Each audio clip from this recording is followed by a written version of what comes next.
76वें अमृत महोत्सव गणतंत्र दिवस अजंत कला विद्यालय का भव्य ध्वजारोहण कार्यक्रम संपन्न।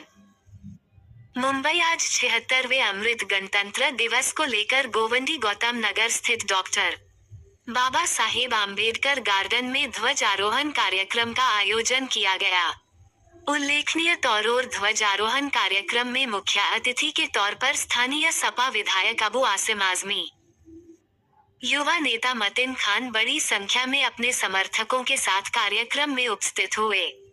वहीं देवनार पुलिस स्टेशन के वरिष्ठ निरीक्षक बासित सैयद अपने लव लश्कर के साथ कार्यक्रम में अतिथि के तौर पर हाजिरी लगाई, जहां कार्यक्रम के आयोजक बबन गायकवाड़ ने अबू आसिम आजमी और सीनियर पीआई बासित सैयद का फूलों का गुलदस्ता देकर भव्य स्वागत किया।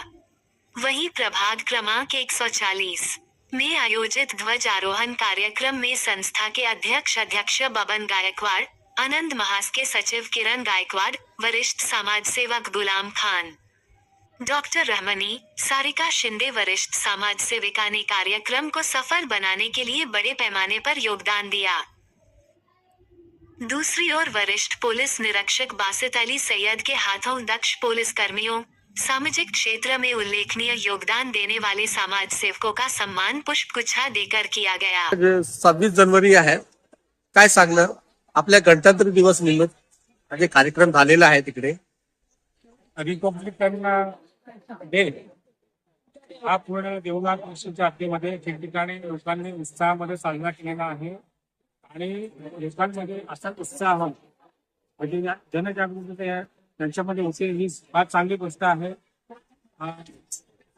लहान मुलांपासून वृद्ध यांनी सर्वांनी मोठ्या संख्येने भाग घेतलेला आहे आणि आमच्या देवनार परिषदेच्या हद्दीमध्ये कमीत कमी 15 ते 20 ठिकाणी कार्यक्रमाला हजेरी दिलेली आहे आणि झेंडावंदन केलेलं आहे।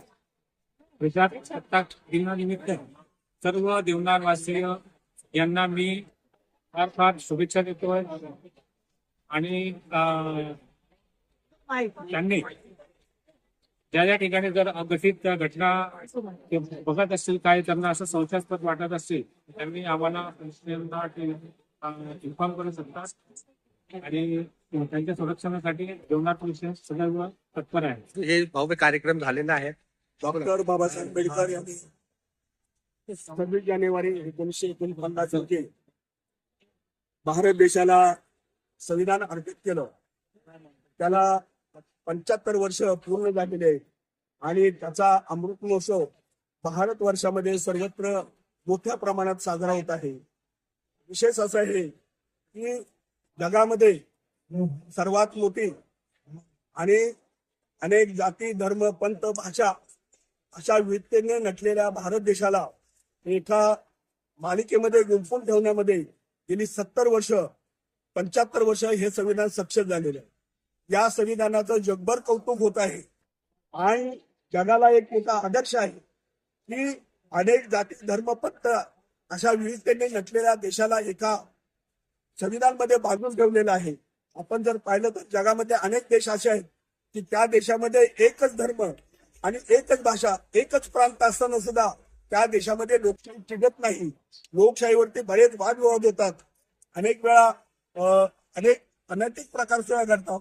परंतु भारतामध्ये मात्र आपण जर पाहिलं तर गेल्या 75 वर्षामध्ये सर्व जाती धर्म पंथ भाषाच्या लोकांना एका मालिकेमध्ये गुंफून ठेवलेलं आहे आणि दिवसेदिवस प्रत्येक जाती धर्माच्या लोकांना आता कळालेलं आहे की भारताचे संविधान हे धर्मनिरपेक्ष आहे।